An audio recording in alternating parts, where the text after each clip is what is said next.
Programme میں ایک بار پھر خوش آمدید. ہم بہت ہی اہم موضوع پر بات کر رہے ہیں، محرم الحرام اور صبر و استقامت کی اہمیت، اور یقیناً بہت خوبصورت اینگل ہیں جو ہمارے سامنے آ رہے ہیں. ہم بریک پہ جانے سے پہلے بھی صبا جی سے بات کر رہے تھے. صبا، میں تھوڑے سے اور سوالات آپ سے پوچھنا چاہوں گی کہ جو منفی ذہنی حالت میں صبر کیا کردار ادا کرتا ہے، اور کس طرح سے ہم اپنی یہ پریکٹس بڑھا سکتے ہیں جب بہت سارے مومنٹس پہ جو چیزیں ہمارے لیے انوائنگ ہوتی ہیں، اس کے لیے کیا خاص ٹپس جو آپ دینا چاہیں گی؟ جزاک اللہ خیر فار آسکنگ. سب سے پہلے تو یہ کہ جب بھی کوئی اسٹیمولس یا کوئی بھی ایونٹ ہمارے سامنے آتا ہے، دو طریقے ہیں اس سے ریکور کرنے کے. یا تو آپ رسپانس کر دیں یا آپ ریئیکٹ کر لیں. بائی ہک اور کروک آپ نے اس پہ سے گزرنا ہی ہے. چاہے آپ چاہیں یا نہ چاہیں، آپ اس کو کوپنگ میکانزم یوز کریں، روئیں، جو بھی آپ کوپنگ میکانزم یوز کرتے ہیں. لیکن at the end of the day یہ جو آپ نے ورڈ یوز کیا، یا آپ نے رسپانس کرنا ہے یا آپ نے ریئیکٹ کرنا ہے، یہ بھی ذرا تھوڑا سا ایکسپلین کیجیے گا. انشاءاللہ میں اس کو آگے بالکل. دیکھیں، اکثر یہ ہوتا ہے کہ ہمیں غصے کو، میں سب سے پہلے فوکیت اس ٹاپک کو اس لیے دے رہی ہوں کیونکہ اکثر جب بھی ہم کسی مینٹل ہیلتھ اسٹریس سے گزر رہے ہوتے ہیں تو سب سے پہلے جو ایشو آتا ہے نا، وہ ہمارے اندر اینگر کا آتا ہے. وہ اس وجہ سے کیونکہ ہم چیزوں کو بہت اچھے سے ڈیل نہیں کر پا رہے ہوتے. اب کوئی بھی سچویشن آپ کے سامنے آئے تو دو طریقے ہیں ریئیکٹ کرنے کے. فار ایگزامپل کہ اگر آپ کبھی رستے میں جا رہے ہو، ہم گاڑی کی ایگزامپل لے لیتے ہیں، کسی کا چھوٹا سا ایکسیڈنٹ ہو جاتا ہے اور اس کی گاڑی کو ٹکر لگ جاتی ہے، تو ایک بندہ کہتا ہے کہ یہ کیوں ہوا، وہ نکلتا ہے اور غصہ کرتا ہے دوسرے پہ. اور ایک یہ ہوتا ہے جو رسپانس بندہ، یہ ریئیکٹیو ہے، جو نکلا ہے اور اس نے بغیر کچھ دیکھے گالیاں دینا. یہ بہت کامن ہے. آپ کبھی ٹریول کر رہے ہوں اوبرز وغیرہ پہ یا کسی ایسی جگہ پہ، تو جو ڈرائیورز ہیں ان کو اس سے سکون مل جاتا ہے کہ کوئی بیڈ لینگویج یوز کر لیں. لیکن وہ اپنا اس سے کوپ کر لیتے ہیں کیونکہ وہ یہ چاہ رہے ہوتے ہیں کہ بس ٹھیک ہے، ہم نے ریئیکشن شو کر دیا. لیکن کچھ لوگ ایسے ہوتے ہیں کہ وہ اس سچویشن کو انڈرسٹینڈ کرتے ہیں. وہ انڈرسٹینڈ ایسے کرتے ہیں کہ دیکھتے ہیں کہ ہوا کیا ہے، کوئی زیادہ نقصان تو نہیں ہوا. وہ پوچھتے ہیں کہ اس کو کیسے ٹھیک کیا جائے گا. اب میں اس کا، آپ کو اگر کسی کی گاڑی کا ایکسیڈنٹ ہو جائے تو وہ یہ پوچھے گا کہ میں اب آگے کا کیا کرنا ہے. تو یہ ہوتا ہے رسپانس کرنا. جب ہم صبر کرتے ہیں تو ہم پازیٹیو مائنڈ سیٹ ہمارا ہو جاتا ہے کیونکہ ہمارا رسپانس کر رہے ہوتے ہیں. سیروٹونن جو ایک ہمارا کیمیکل ہے، وہ نا ہمارے ایموشنس کو ایکٹیویٹ کرتا ہے، تو وہ چینلائز بھی کرتا ہے. جب ہم صبر کر رہے ہوتے ہیں تو وہ سارے ایموشنس جو ہوتے ہیں نا، وہ کنٹرول میں ہوتے ہیں ہمارے. کیونکہ اللہ سبحانہ و تعالیٰ نے صبر میں ایک ایسی طاقت رکھی ہے کہ ہمارے پاس کوئی بھی نہیں ہے. ہمارے پاس ہمارا کوئی دوست نہیں ہے. جس طرح سورہ عنکبوت میں آتا ہے کہ یہ مکڑی کے جالے کی طرح سارے سہارے ہیں. تو اس سچویشن میں جب ہمارا اللہ تعالیٰ کے ساتھ کنیکشن ہوتا ہے تو ہمیں وہ انڈیپینڈنٹ کر دیتا ہے. صبر جو ہے، اس سے گزرنے کی طاقت بھی ہمیں مل جاتی ہے. صبر جمیل جو کہا جاتا ہے، اس کے پیچھے ایک بہت ان ڈیپتھ، اگر ہم اس کو پڑھتے ہیں سائیکالوجی کو انڈرسٹینڈ کرنے کے لیے، ہیومن بیہیویئر کو انڈرسٹینڈ کرنے کے لیے، تو صبر جمیل ورڈ میں اتنی طاقت ہے کہ یہ ایک انڈیپینڈنٹ کر دیتا ہے انسان کو. ہم کسی پہ ڈیپینڈنٹ نہیں ہے، ہمیں اللہ تعالیٰ نے ہیل کرنا ہے. تو یہ رسپانس اور ریئیکشن جو ہے نا، ہماری دو ہی اسٹیٹ ہوتی ہیں. ہماری زندگی کے فیزز جو ہوتے ہیں وہ دو طرح کے ہوتے ہیں. ایک پہ ہم نے شکر کرنا ہے اور ایک پہ ہم نے صبر کرنا ہے.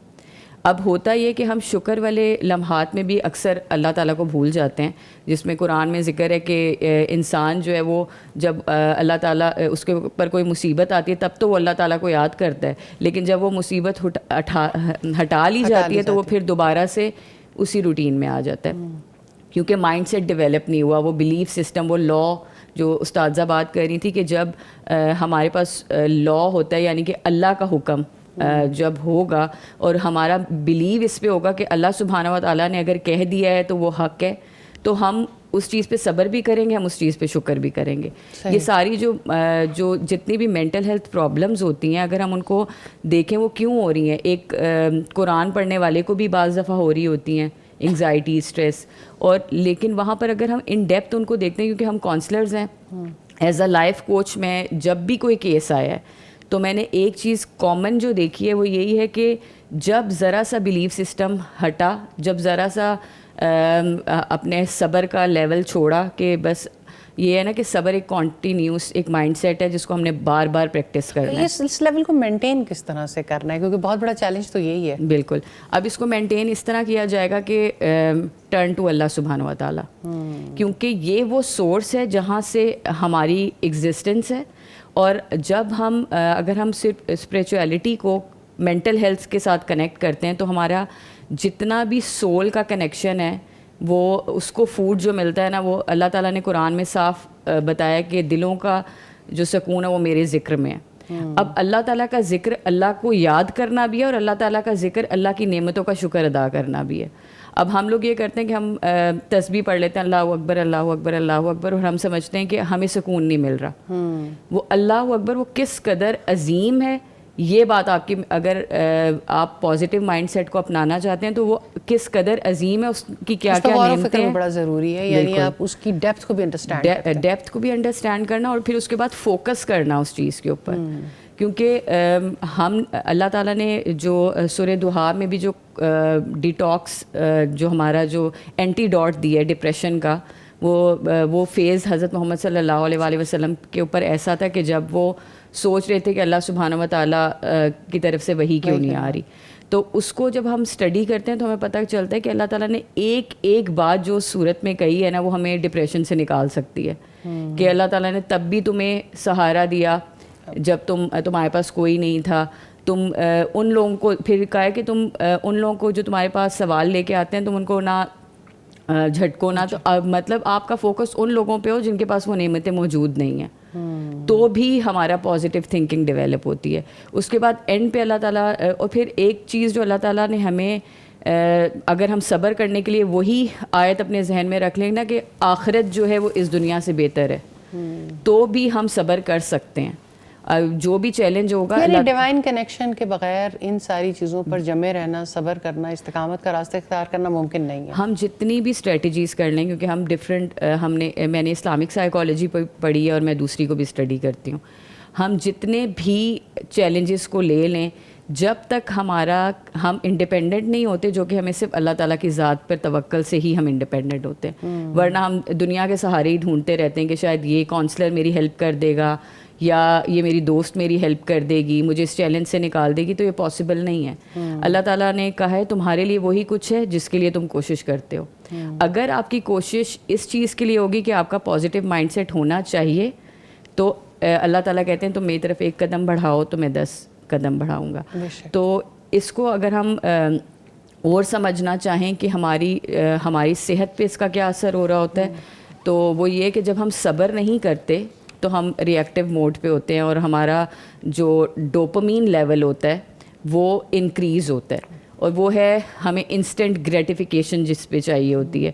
آج کل آپ نے دیکھا ہوگا کہ ہم ریلز کلچر اور یا پھر سوشل میڈیا کو ہم بار بار دیکھنا, اور اس سے ہمارا ڈوپامین اور جو پلیئر کا جو ہارمون ہے نا وہ بار بار ریلیز ہوتا ہے. تو ہمیں بھی جو صبر ختم ہوتا جا رہا ہے جس کی وجہ سے ہماری پوری جنریشن میں بس ہمیں انسٹنٹلی پتہ چلے کہ ہمیں کیا ملنے والا ہے, ہمیں انسٹنٹ رزلٹ ملیں. تو اس کے لیے جب تک ہم صبر نہیں کرتے, کیونکہ یہ پورا ایک مائنڈ سیٹ ہے اور کوپنگ میکنزم ہے, یہ ہمارا فرنٹل جو PFC ہے, جو پری فرنٹل کارٹکس ہے, وہ ایکٹیویٹ ہی نہیں ہوتا, وہ ری ایکٹیو اس میں ہی رہتا ہے. اور اس کے پھر آؤٹ کم کیا ہوتے ہیں, اینگر ہوتا ہے تو ہارٹ ڈیزیز ہو سکتی ہیں, فیئر ہوتا ہے تو لنگس ڈیزیز ہو سکتی ہیں. ہمارے ہر ایموشن جو ہے ہماری فزیکل باڈی کے ساتھ بھی کنیکٹیڈ ہے. اکثر آپ نے دیکھا ہوگا کہ کسی کوئی ایسی نیوز سنے جو انسڈن ہو تو گٹ میں کچھ ہونے لگ جاتا ہے, اور یہ سارا کچھ یہ ہے کہ ہمارا نروس سسٹم جو ہماری پوری باڈی جو ایکٹیویٹ کر رہی ہے وہ ہمارے برین سے کر رہی ہے, اور ہمارا جو سول ہے وہ کنیکٹ ہے ہمارے دل سے. تو ہم جب ان دونوں کا کنیکشن آپس میں نہیں کریں گے تو صبر ہم سے ہوگا ہی نہیں. جس چیز کا ہمیں علم ہے ہم اس پہ صبر نہیں کر سکتے. اور علم کا سورس اللہ سبحانہ و تعالیٰ ہے. سبحان اللہ. ہر علم کا سورس ہیں ہی اللہ سبحانہ و تعالیٰ, اور جب تک ہم اس سورس سے کنیکٹ نہیں ہوں گے ہیل نہیں ہو سکتے. اور اگر آپ اس سورس سے کنیکٹ ہو آپ سیلف ہیل ہو سکتے ہیں. ہمارے نبی ہمارے پیغمبر حضرت نوح کی مثال اگر ہم دیکھ لیں، 900 سال دعوت دینا اور صرف کچھ لوگ، اور اس میں کتنا پیشنس چاہیے ہوگا. ہم ایک بندے کو کنونس کرنے میں کتنا ٹائم لگاتے ہیں. تو ہماری باڈی، ہمارا مائنڈ سب کنیکٹڈ ہے، اور صبر جو ہے وہ ہمیں پازیٹیو سوچنے میں مدد دیتا ہے. جی جزاک اللہ خیر، بہت شکریہ. استاذہ میں آپ کی جانب آنا چاہتی ہوں. پروگرام اختتام کی طرف بھی جا رہا ہے اور بہت ہی خوبصورت بات چیت تھی اور ویلیوبل ان پٹ تھا صبا کا. صحابہ کرام کی زندگی سے ہم صبر و استقامت کی مثالیں ہمیں کہاں ملتی ہیں؟ پھر وہی والی بات آتی ہے کہ جب تک آپ کا اللہ سے کنیکشن نہیں ہوگا، اس ڈیوائن نالج سے کنیکشن نہیں ہوگا، وہ جو صبر کی مثال بنے، جن کے بارے میں بشارتیں اللہ تعالیٰ نے دنیا میں دے دی، وہ مثالیں بھی آپ کو بہت ہیلپ کرتی ہیں. اس پہ کیسے روشنی ڈالیں گی؟ جزاک اللہ فائزہ ایسا ہے کہ صحابہ کرام کی زندگی سے ہمیں سب سے پہلی چیز جو ملتی ہے وہ وحی کا علم ہے. انہوں نے جب صبر کیا، ان کی استقامت، ان کے اندر جو ثابت قدمی تھی، وہ ثبات جو ہے نا، اس کا تعلق علم سے ہے. انہوں نے وحی کا علم سیکھا، انہوں نے اس حقیقت کو جانا کہ ہمارا اپنے رب سے رشتہ کیسا ہے، ہم نے جو مانگنا ہے اس سے مانگنا ہے، ہم اس کے ہیں، اس کی طرف جانا ہے. انا للہ و انا الیہ راجعون. صبر کی ایک دعا ہے نا، اگر آپ کا کچھ آپ سے چھوٹ جاتا ہے، کوئی رشتہ، کوئی کسی کی ڈیتھ ہو جاتی ہے، کوئی مصیبت آتی ہے، تو آپ یہ دیکھیں کہ محروم ہونے پر کتنی خوبصورت گائیڈ لائن دی گئی، کتنا پیارا علم ہے کہ دیکھو آپ تو ہو ہی اللہ تعالیٰ کے، اور اس کی طرف آپ نے لوٹ کر جانا. اس وجہ سے آپ اپنے بارے میں پریشان نہ ہوں. جو اللہ کا ہے، اللہ تعالیٰ اس کا نگہبان ہے اور اللہ اس کا مددگار ہے. اور وہ اللہ سبحانہ تعالیٰ سے کنیکٹ ہو کے، دعا کر کے، اللہ سبحانہ تعالیٰ کے سامنے اپنا معاملہ رکھ کے اللہ تعالیٰ سے مدد حاصل کر سکتا ہے. صحابہ کرام کی زندگی میں ہمیں، یعنی رسول اللہ صلی اللہ علیہ وسلم کی زندگی کی ابتدا سے ہم دیکھیں، آپ کی بیٹیوں کا صبر، سیدہ خدیجہ کا صبر، کس قدر زیادہ ان کی مکہ کے معاشرے میں عزت تھی، لیکن جب وہ لاک ڈاؤن میں شیب ابی طالب میں نبی صلی اللہ علیہ وسلم کے ساتھ رہیں، انہوں نے پوری حیات میں صبر کیا رسول اللہ کے ساتھ وقت گزارتے ہوئے. جب آپ صلی اللہ علیہ وسلم غار حرا جاتے تھے، پھر آپ صلی اللہ علیہ وسلم کو جب نبوت کے بعد تکالیف پیش آئیں، ہر موقع پر آپ صلی اللہ علیہ وسلم کا ساتھ دینے والی تھیں، یعنی جمی رہیں، اپنے اس موقف سے ہٹی نہیں. پھر رسول اللہ صلی اللہ علیہ وسلم کی بیٹیاں کس قدر زیادہ صابرہ و شاکرہ تھیں. سیدہ زینب کو دیکھیے کس طرح اپنے حالات پر انہوں نے صبر کیا. سیدہ رقیہ کو دیکھیے کس طرح انہوں نے 2 بار ہجرت کی. اور سیدہ ام کلثوم کو دیکھیے کس طرح سے اللہ سبحانہ تعالیٰ نے انہیں اولاد کے نہ ہونے پر بھی صبر کرنے کی توفیق دی، اپنے والدہ کے وفات پر، اپنے والد کا ساتھ دینے پر.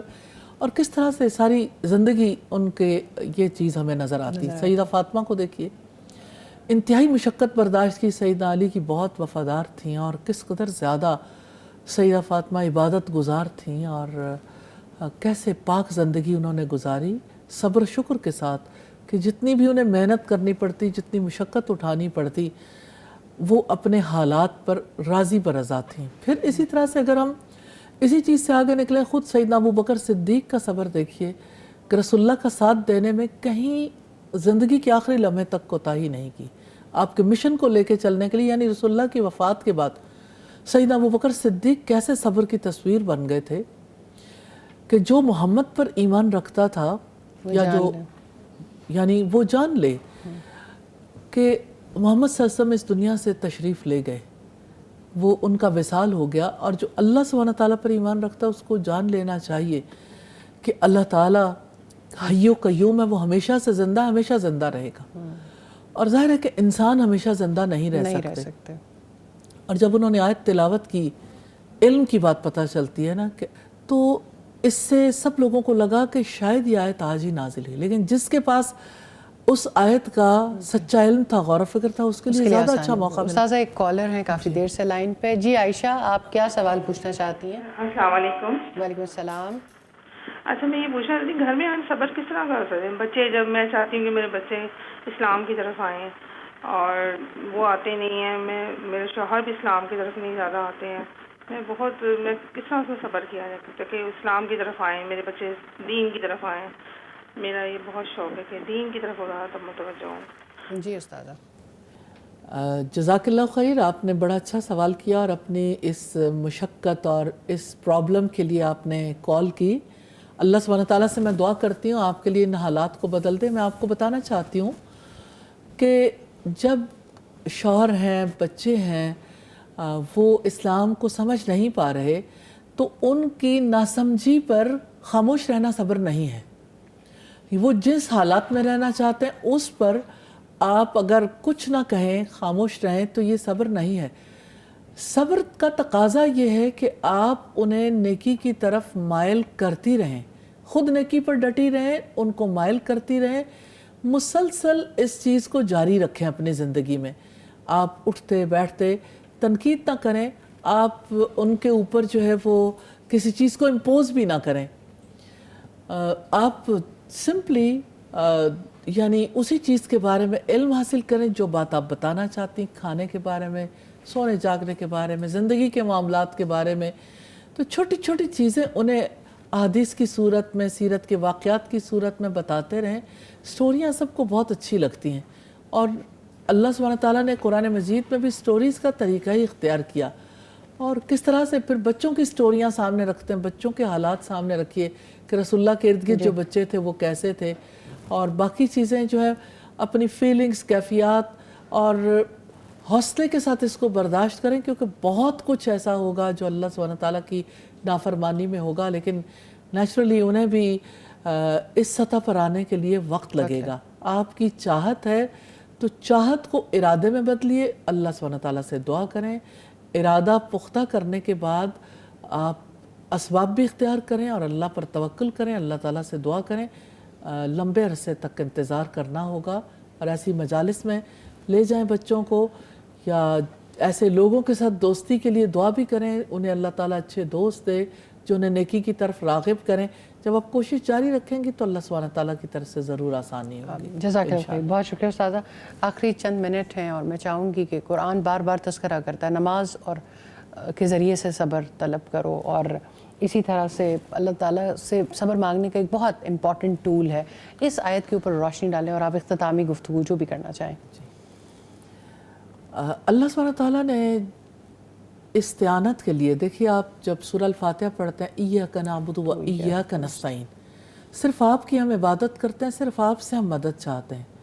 اور اللہ سبحانہ تعالیٰ جب یہ کہتے ہیں وَاسْتَعِینُوا بِالصَّبْرِ وَالصَّلَاةِ کہ صبر اور نماز سے مدد لو, تو ابھی جیسے صبح بات کر رہی تھیں کہ کس طرح صبر انسان کے لیے کتنی بڑی دولت ہے نا, کتنا بڑا ٹول ہے, کس طرح سے ایک پازیٹیو مائنڈ سیٹ جو ہے وہ صبر سے پیدا ہوتا ہے.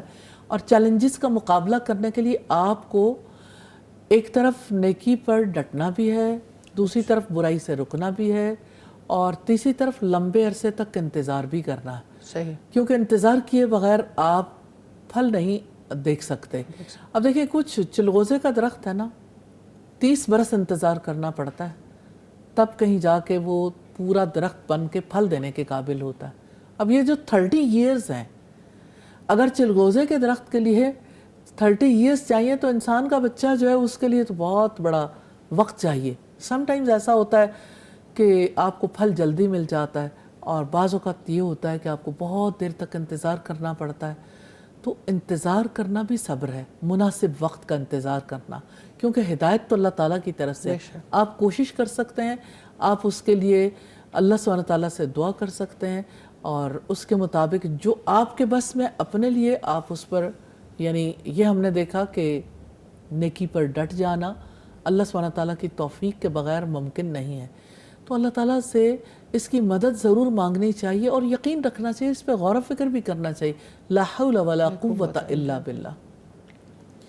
جہاں تک صبر کے ذریعے مدد مانگنے کا تعلق ہے, اللہ سبحانہ تعالیٰ کی مدد کے بغیر صبر کرنا ممکن نہیں ہے. اس کے لیے راستے بھی اللہ تعالیٰ آسان کرتے ہیں اور ہدایت اللہ تعالیٰ ہی دیتے ہیں صبر کی بھی. تو میں ہدایت کی بات بھی ضرور سامنے رکھنا چاہتی ہوں. نفع مند علم اور عمل صالح کی توفیق کا نام ہدایت. وہ ہدایت صبر کی ہو، تقوی کی ہو، وہ ہدایت جس بھی چیز کی ہو، یعنی اخلاق حسنہ کی ہو، تو اللہ سبحانہ تعالیٰ سے مدد مانگنے کے ساتھ ساتھ اس کے بارے میں جاننا، جیسے آج بھی ہم نے بات چیت کی، بہت ساری بات چیت ہے، بہت سارے واقعات ہیں. حضرت نوح علیہ السلام کا صبر دیکھیے، حضرت یوسف علیہ السلام کا صبر دیکھیے، حضرت ایوب علیہ السلام کا صبر دیکھیے، حضرت موسیٰ علیہ السلام کو کیسے تلقین کی حضرت خضر نے کہ آپ میرے ساتھ صبر نہیں کر سکتے اس میدان میں. اور پھر محمد صلی اللہ علیہ وسلم کا صبر دیکھیے کہ آپ نے 23 برس تک کس طرح سے جان فشانی سے کام کیا کہ لوگوں کا ایک ایسا گروپ تیار ہو جائے جو دنیا بھر میں اس مشن کو لے کے چلے، اور آپ کے جانے کے بعد بھی یہ سلسلہ جاری ہو. تو آپ نے کتنے حوصلے کے ساتھ ان ساری مشکلات کو برداشت کیا. تو ایک تو صبر ہے اور دوسرا نماز. صبر جو ہے نا ویسے بٹرنس ہے، تلخی کا ایک گھونٹ لگتا ہے، لیکن ریئلی سمجھ آنے کے بعد کولنس ہے. صبر کی وجہ سے تو انسان کول رہتا ہے، صبر کی وجہ سے اس کے ایموشنز آؤٹ آف کنٹرول نہیں ہوتے، اور صبر کی وجہ سے انسان کے لیے حوصلہ کرنا ممکن ہوتا ہے، صبر کی وجہ سے توکل کرنا ممکن ہوتا ہے، اور صبر کی وجہ سے انسان محاسبہ بھی کر سکتا ہے. جی. اور جو نماز ہے نا وہ کولنس ہے کہ انسان اللہ سبحانہ تعالیٰ کے آگے بار بار اپنے آپ کو سرنڈر کرتا ہے اور اس سے مدد مانگتا ہے. تو یہ دونوں چیزیں لازم و ملزوم ہیں، صبر اور نماز. اللہ سبحانہ تعالیٰ ہمیں توفیق عطا کرے. آمین. جزاک اللہ خیر استاذہ، بہت شکریہ، آپ نے بہت خوبصورتی سے ایکسپلین کیا. صبا جی آپ کا بھی بہت شکریہ اور بہت ویلیوبل انپٹ تھا. انشاءاللہ اللہ تعالیٰ سے دعا ہے کہ ہمیں صبر و استقامت والی زندگی نصیب فرمائے. انشاءاللہ اگلے فرائیڈے کو کسی اور موضوع کے ساتھ حاضر ہوں گے. جب تک کے لیے اجازت دیجیے. السلام علیکم ورحمۃ اللہ وبرکاتہ.